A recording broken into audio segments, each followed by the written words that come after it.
Pa'a kai, the Hawaiian word for salt. Pa'a means hard and kai means water. Salt is where you intersect the two and create a hardened version of seawater. Native Hawaiians would use salt as medicine and also to preserve food. And in a time of no refrigeration, salt was a very important item that Hawaiians used to store food for long periods of time. Cultures around the world have been making their own salt throughout history. And there's no reason why us as homesteaders shouldn't continue that tradition. You can see here that Hawaiians would leave seawater out in shallow rock depressions so that the sun can evaporate it and leave the pa'a kai behind. We're gonna mimic that process at home.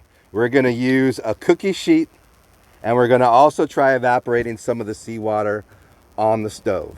But first, we gotta collect some of that seawater. Ideally, you find a spot that doesn't have too many pollutants in it.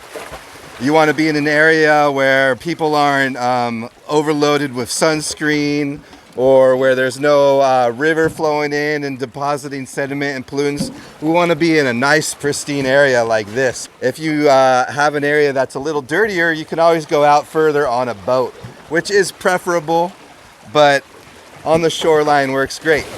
And it's a pretty simple process. We're gonna fill up this jug with some water and we're gonna take it back with us and we're gonna evaporate it off to make our salt. So we're gonna take this jug of seawater back home with us and we're gonna let it sit for the day so that all the impurities can settle to the bottom, and then we'll have nice clean seawater to use. This is about a 3-gallon jug, and every gallon produces about 3.5 ounces of salt.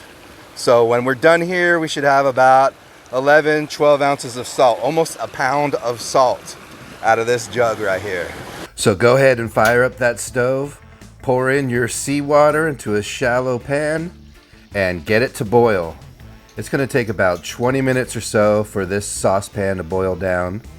As it does evaporate, you do wanna be sure to lower the heat so you don't have any discoloration with the salt. So you can see the salt is getting nice and powdery here, but you do want to make sure that you cook it just a little more to make sure all the moisture is gone, because you can see if I rub down with a spoon, it still clumps together a little bit. So we're going to make sure that it's totally dry before we put it into our salt shaker. So now the salt is getting nice and powdery. It's not really sticking together. And this is what we're looking for. This salt is ready to go. So I'm going to transfer this salt we just cooked up to another batch we did earlier. So you can see I mixed a little bit of rice into the salt. It acts as a desiccant to keep it dry. And we're going to fill up this salt shaker. Best if you have a funnel, but this works as well. Just go slow.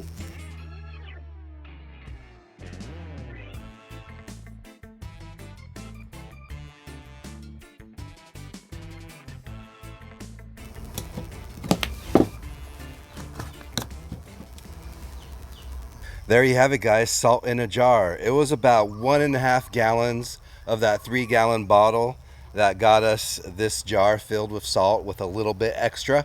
If you have a hot sun and you're able to evaporate, that's even better. Our evaporation test did not work out so well.